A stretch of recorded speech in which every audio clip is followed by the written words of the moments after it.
শিক্ষক বদলিতে এবার নতুন এসওপি শিক্ষা দফতরের। পড়ুয়াহীন স্কুল থেকে শিক্ষকদের বদলি, স্কুলে দরকারের থেকে বেশি শিক্ষক থাকলে বদলি এবং শিক্ষকের অভাব আছে এমন স্কুলে বদলি। সোমরাজ রয়েছে আমার সঙ্গে। সোমরাজ, কোথায় কত শিক্ষক বেশি রয়েছে, অর্থাৎ কোন স্কুলে বেশি শিক্ষক রয়েছেন বা কোন স্কুলে শিক্ষকের অভাব, সেটা কিভাবে দেখা হবে? দেখুন, সেটার জন্যই একটা সমীক্ষা করা হচ্ছে ইতিমধ্যে রাজ্য স্কুল শিক্ষা দপ্তরের তরফে, এবং সেখানে স্পষ্ট বলা হচ্ছে যে যেখানে জিরো এনরোলমেন্ট রয়েছে বা যেখানে দেখা যাচ্ছে প্রয়োজন নেই শিক্ষক শিক্ষিকা কিন্তু তুলনামূলকভাবে বেশি শিক্ষক শিক্ষিকা রয়েছে, সেই সব স্কুল থেকেই বদলি করা হবে এবং তার জন্যই এসওপি তৈরি করা হয়েছে স্কুল শিক্ষা দপ্তরের তরফে।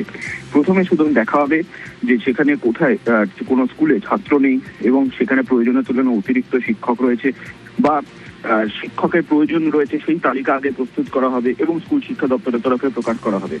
পাশাপাশি জেলার বিভিন্ন স্কুল বিদ্যালয় পরিদর্শকরা তারা কোন স্কুলে কতজন শিক্ষকের প্রয়োজন রয়েছে, কোন বিষয়ে শিক্ষকের প্রয়োজন রয়েছে, তার বিস্তারিত তালিকাও প্রকাশ করা হবে। এরপর যে সমস্ত স্কুলে জিরো এনরোলমেন্ট রয়েছে সেখান থেকে স্কুলের শিক্ষক শিক্ষিকাদের, অশিক্ষক কর্মীদের বদলির জন্য বিবেচনা করা হবে এবং সেক্ষেত্রে দেখে নেওয়া হবে যে কোন শিক্ষক শিক্ষিকার সিনিয়রিটি কতটা রয়েছে, অর্থাৎ কতদিনের অভিজ্ঞতা তাদের রয়েছে সেটাও বিবেচনা করা হবে। শুধু তাই নয়, যাদের বদলি করা হবে তাদেরকে স্কুল বাছাইয়ের সুযোগ দেওয়া হবে। 3টি স্কুল বাছাইয়ের সুযোগ দেওয়া হবে।